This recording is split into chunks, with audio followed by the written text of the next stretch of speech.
जय भीम साथियों। आज 9 अप्रैल और ये जो अप्रैल का महीना है ये बहुत ही महत्वपूर्ण महीना हमारे लिए, खासतौर पे बहुजनों के लिए आता है। 11 अप्रैल 1827 को परम पूज्य राष्ट्रपिता महात्मा ज्योतिबा फुले उनका जन्म हुआ और 14 अप्रैल 1891 को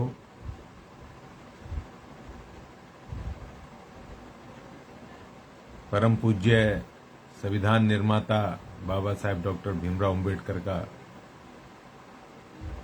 जन्म दिवस होता है। और कल 8 अप्रैल को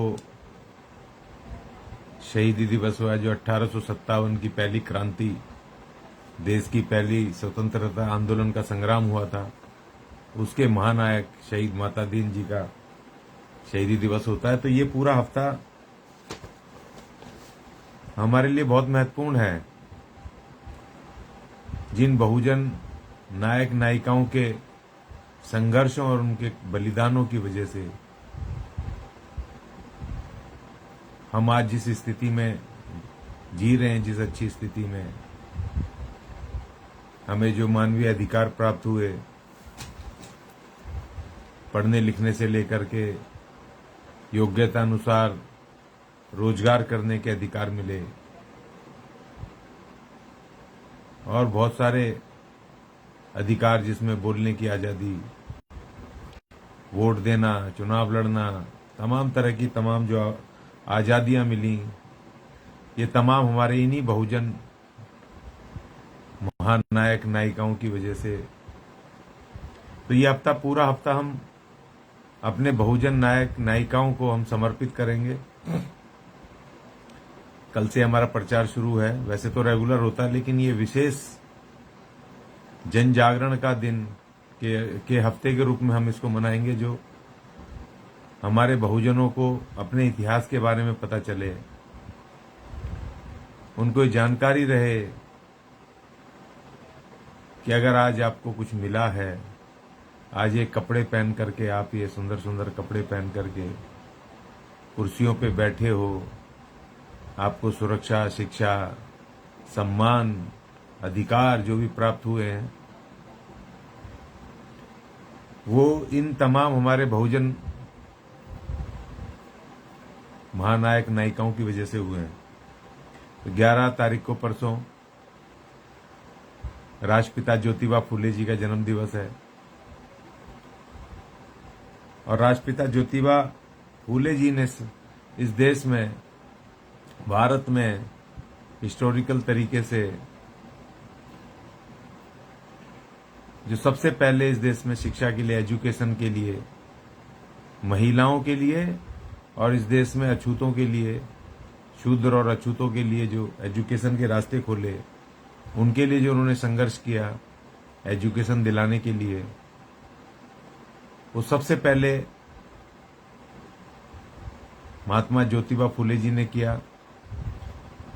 और उन्होंने इसका एग्जाम्पल ऐसे सेट किया कि उन्होंने अपनी पत्नी को, माता सावित्रीबाई फुले जी को, उन्होंने खुद पढ़ाया, उनको टीचर की डिग्री दिलवाई और फिर जो स्कूल खोला पहला उन्होंने, उसमें उनको प्रथम शिक्षिका, दलित, शूद्र और महिला पहली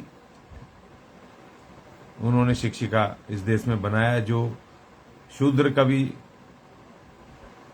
जीवन में पढ़ाना तो छोड़ो, पढ़ने लिखने का भी जिनको अधिकार नहीं था, पूरी तरह प्रतिबंधित था मनुस्मृति के हिसाब से, इस ब्राह्मणवादी व्यवस्था की वजह से। वो सावित्रीबाई फुले जी पहली शूद्र भी और पहली महिला शिक्षिका बनी, महात्मा फुले जी ने बनाया। अब यहां ये भी समझना जरूरी है कि महात्मा फुले जी शूद्र वर्ण से थे, ओबीसी, अन्य पिछड़ा वर्ग,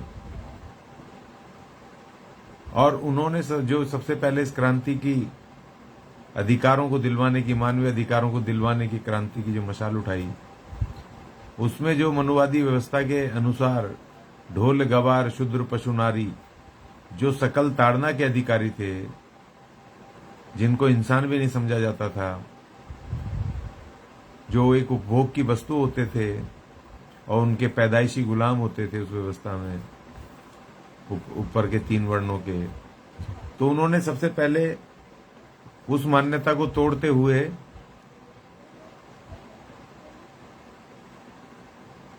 उन्होंने उनको शिक्षा का अधिकार दिया और टीचर भी बनाया, आगे बढ़ाया। और उन्होंने जिस मनुस्मृति में महिलाओं को विधवा होने के बाद सती कर दिया जाता था, तो उन्होंने विधवा महिलाओं के दोबारा शादी करने का, विवाह करने का उन्होंने कार्यक्रम शुरू किया। और उन्होंने आवाज उठाई कि विधवा को दूसरा जीवन शुरू करने का अपना अधिकार है, वो भी इंसान है। अगर कोई पति मर गया तो फिर वो जीवन भर या तो उसके साथ सती हो जाए, या उसके लिए उसको इतने घोर प्रतिबंध थे, चप्पल नहीं पहन सकती है, वो अच्छा खाना नहीं खा सकते हैं, बहुत सारे प्रतिबंध थे, तो गुलामों की तरह एक तरह का कैद में वो रहती थी। तो उन्होंने विधवा विवाह के लिए उन्होंने संघर्ष चलाया। और उन्होंने एक बाल विवाह के विरुद्ध उन्होंने बड़ी लंबी लड़ाई लड़ी, और बाल विवाह के विरुद्ध महात्मा फूले जी ने अपने मिशन को आगे बढ़ाया। अब इसमें देखने की बात है, शूद्रों के साथ साथ उन्होंने अछूतों के लिए भी लड़ाई शुरू की, क्योंकि महाराष्ट्र में जो महार और चमार और 1-2 और जातियां जो अछूत थी, लेकिन इसमें समझना होगा कि शूद्र जो हैं मनुवादी व्यवस्था के हिसाब से उन पे प्रतिबंधित तो हैं, लेकिन वो अछूत नहीं है, अनटचेबल नहीं है। और जो अछूत थे वो वर्ण व्यवस्था में नहीं है, वो वर्ण व्यवस्था के बाहर उनको कर दिया, और वो अनटचेबल हैं। तो इसीलिए उन्होंने, जिनके गले में हांडी बांधी जाती थी पीछे लंबी झाड़ू की, वो अगर थूके अछूत तो उसमें जमीन पे ना गिरे, मटकी में थूके, उनका थूक भी जमीन पे ना गिरे। और अगर वो जहां जहां चलते जाएं तो पीछे से वो लंबी झाड़ू रहती थी, उनके कदमों के निशान को मिटाते चले, जिससे कि कोई अपर कास्ट आए तो उसके वो अछूतों के पैरों के निशानों पे उसके पैर ना पड़े। तो उन्होंने उन अछूतों के सम्मान के संघर्ष और आजादी के संघर्ष को भी माननीय राष्ट्रपिता ज्योतिबा फूले जी ने आगे बढ़ाया। उसके साथ साथ उन्होंने लेखन का भी कार्य किया। उन्होंने किसान का कौड़ा नाम से एक पुस्तक लिखी। किसानों का, जो ओबीसी किसान थे, जो शूद्र किसान थे, उनका जो शोषण ये ब्राह्मणवादी किया करते थे, धार्मिक कर्म कांडों के करवा करके वो अपनी फसल बो करके काट के आते थे, नई फसल उगती थी तो ये उनके कर्म कांड करके सब लूट लाट के ले जाते थे, उनको भगवानों का डर दिखा के उनसे दान करवाना, ये करवाना, और सब उसको ले लू करके वो ले जाते थे। तो उसके ऊपर भी उन्होंने बहुत लिखा है। जो ब्राह्मण अधिकारी थे अंग्रेजी सरकार में, वो किस तरीके से उनको ड्रा करके किसानों को उनसे घूस लेते थे, किस तरह से उनको लूटते थे, उसके ऊपर उन्होंने विस्तार से लिखा है। और एक जो किताब मुझे सबसे ज्यादा प्रिय है उनकी, गुलामगिरी, जो उन्होंने लिखी। गुलामगिरी जो धार्मिक अंधश्रद्धा और जो उसमें कर्म कांडों में जो अंधविश्वास है उसके विरुद्ध उन्होंने पूर्णता उसमें लिखी। और जो अपने आदिवासी इस देश के जो राजे महाराजे थे, उनको किस तरह छल कपट से इन्होंने, इनके अवतारों ने मार करके उनको, और इस देश के लोगों को, जो राजे महाराजा थे मूल निवासी आदिवासी, उनको किस तरीके से अछूत बनाया, उनको गुलाम बनाया, और उनको किस तरीके से छल कपट से उनको हरा के और इस देश की सत्ता पे काबिज हुए। तो गुलामगिरी में उनका जो विवरण है उसको पढ़ के मुझे बड़ा आनंद आता है। आज मैं खाली भूमिका बना रहा हूं। शाम से हम इस पे लाइव करेंगे, अपने महानायक महानायिकाओं का गुणगान करेंगे। पूरे 14 अप्रैल तक तो करेंगे। उसके बाद तो हमारा मिशन तो लगातार चालू है, लेकिन ये एक हफ्ता हम पूरा जन जागरण करेंगे। ये हफ्ता बहुत विशेष है कि दो महानायक इस धरती पर इस हफ्ते इस हफ्ते के अंदर पैदा हुए, जिन्होंने हमें आजादी दिलवाई। हम अछूतों को, जो सदियों से गुलाम थे, जो ना इस देश में किसी मंदिरों में जाने का अधिकार था, ना किसी देवी देवता का भजन कीर्तन करने का अधिकार था, ना वेद और इनके वेदांत पढ़ने का अधिकार था, उन तमाम लोगों को ना पानी पीने का अधिकार, ना शिक्षा का अधिकार, ना कपड़े पहनने का अधिकार। और वो अछूत थे। अछूत, उनकी शकल देखना भी जो महापाप था, जिन उसमें उन लोगों के संघर्षों के लिए, उन अधिकारों के संघर्षों के लिए लड़ाई लड़ी। तो उन महान आत्माओं की हमें गुणगान करना, जिनकी वजह से हम आजाद बैठे हैं, जिनकी वजह से हमें सब मिला है, उनके ये हफ्ता हम चलाएंगे। और मैं आज शाम से इस पे और विस्तारित करूंगा। ये एक वो था कि राष्ट्रपिता महात्मा ज्योतिबा फूले जी ने एक तो इस देश में मनुस्मृति में एक सामाजिक तौर पे जो शोषण था इस देश के शूद्रों और अछूतों के खिलाफ और महिलाओं के खिलाफ, उसकी उनकी आजादी और अधिकारों की लड़ाई लड़ी। और दूसरा, जो धार्मिक कर्म कांडों को लेकर के जो लूट मची थी, या उनके साथ जो उनके धोखा होता था, छल होता था, उनको गुमराह किया जाता था, उनके सारे पैसे दान करवा दिए जाते थे। सारे पैसे थे नहीं जो वो फसल वसल उगाते थे, या जो उसमें उनको कैसे लूटा जाता था, तो उसके विरुद्ध उन्होंने संघर्ष चलाए। तो उन संघर्षों पर हम चर्चा करेंगे। और साथ में 14 अप्रैल परम पूज्य बाबा साहेब, संविधान निर्माता, विश्व रत्न, भारत रत्न नहीं, विश्व रत्न